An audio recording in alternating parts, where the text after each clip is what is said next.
বন্যা দুর্গত এলাকায় দেখা দিয়েছে খাদ্য বিশুদ্ধ পানির সংকট।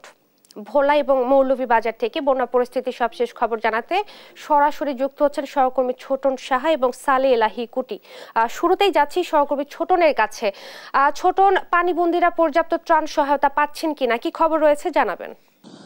ইশরাত, আজকে কিন্তু নবম দিনের মতো ভোলার উপকূলে কিন্তু জোয়ারের পানি প্রবেশ করেছে। যদিও সকালবেলা যে পানিটি ওঠে সেটি পানির অনেকটা কম থাকে, কিন্তু বিকেল বেলা যে পানি ওঠে সেটি কিন্তু অত্যাধিক। এবং গত 24 ঘন্টায় আমরা পানি উন্নয়ন বোর্ড থেকে জেনেছি, গত 24 ঘন্টায় কিন্তু মেঘনার পানি বিপদসীমার দৌলত খান পয়েন্ট দিয়ে আপনার 66 সেন্টিমিটার উপরে প্রবাহিত হয়েছে এবং তজুমউদ্দিন পয়েন্ট দিয়ে কিন্তু সেটি প্রবাহিত হয়েছে 77 সেন্টিমিটার। এই যে 9 দিন ধরে যে পানি ওঠানামা করছে এবং উপকূলের বিস্তীর্ণ জনপদ যে প্লাবিত হচ্ছে, আসলে এই কারণে কিন্তু মানুষজন পানিবন্দী হয়ে পড়েছে এবং মানুষজন কিন্তু দুর্ভোগ কিন্তু পোহাচ্ছে এবং যে দুর্গত এলাকা রয়েছে সেগুলো কিন্তু আসলে এই মুহূর্তে খাদ্য এবং বিশুদ্ধ পানির চরম সংকট দেখা দিয়েছে।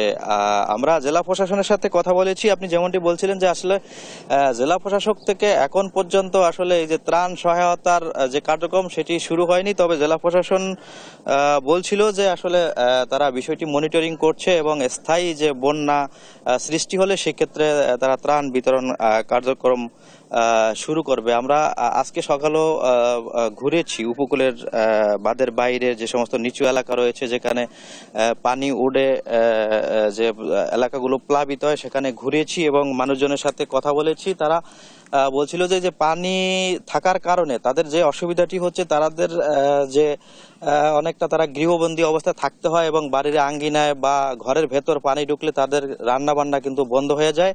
এক্ষেত্রে তাদের যে স্বাভাবিক জীবনের যে প্রক্রিয়া সেটি মারাত্মকভাবে ব্যাহত হচ্ছে এবং এজন্য তারা বলছিল যে আসলে তাদের জন্য ত্রাণ সহায়তার দাবি কিন্তু তারা তুলেছেন। তো ইশরাত, এ ছিল আমার কাছে ভোলার নির্মাঞ্চল প্লাবিত হয়ে যে মানুষের দুর্ভোগ বেড়েছে তা নিয়ে সর্বশেষ তথ্য। এখন আমরা চলে যাচ্ছি মৌলভীবাজার, সেখানে রয়েছেন আমাদের সহকর্মী সালে এলাহি কুটি। কুটি, আপনি সেখানকার বন্যা পরিস্থিতি, সার্বিক পরিস্থিতি জানাবেন। ধন্যবাদ। মৌলভীবাজারের সার্বিক বন্যা পরিস্থিতির অবস্থা অনেকটা উন্নতি হচ্ছে, তবে খুব ধীর গতিতে। মৌলভীবাজারের যে দুটি প্রধান নদী, বিশেষ করে ধলাই এবং মনু নদী, ধলাই নদী বিপদসীমার নিচ দিয়ে প্রবাহিত হচ্ছে এবং মনু নদী ইতিমধ্যে আজ সকাল 6টা পর্যন্ত 91 সেন্টিমিটার উপর দিয়ে প্রবাহিত হচ্ছে। আপনাকে একটি বিষয় জানাতে চাই, যেটি হচ্ছে যে এই মনু এবং ধলাই নদীর ভাঙ্গন দিয়ে যেসব এলাকা প্লাবিত হয়েছে সেই সব এলাকা থেকে এখন পর্যন্ত পানি নামে নাই।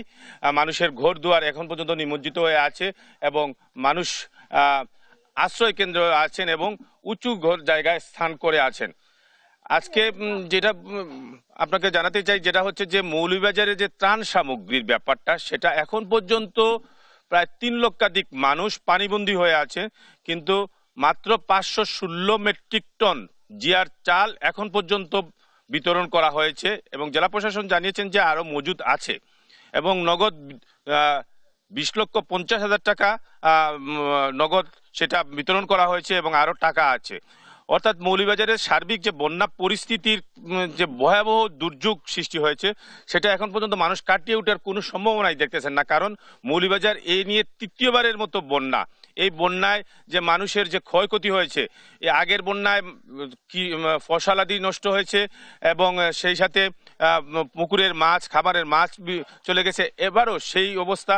আর পুকুরে মাছ নাই বলেই ছিল না বলেই অনেকেই জানিয়েছেন। অর্থাৎ মানুষ নিঃস্ব হয়ে অবস্থায় আবারও বন্যা, এই বন্যার ক্ষত কাটিয়ে উঠতে না উঠতেই আবারও বন্যায় মানুষ অনেকটাই দিশাহারা হয়ে গেছেন। আমি কথা বলেছিলাম জেলা প্রশাসনের সাথে, জেলা প্রশাসন বলছেন যে এ ব্যাপারে তারা উপজেলা নির্বাহী কর্মকর্তার মাঝে যে ত্রাণ বিতরণের যে উদ্যোগ নিয়েছেন এবং সেটা সুষ্ঠুভাবে বন্টন করা হবে বলে জানিয়েছেন। আপনাকে একটা বিষয় জানাতে চাই যে মৌলভীবাজার এখন পর্যন্ত 47টি ইউনিয়ন এবং একটি পৌরসভা, মৌলভীবাজার পৌরসভার 1 নম্বর ওয়ার্ড এবং 6 নম্বর ওয়ার্ড সহ বিস্তীর্ণ এলাকা এখন পর্যন্ত প্লাবিত হয়ে আছে।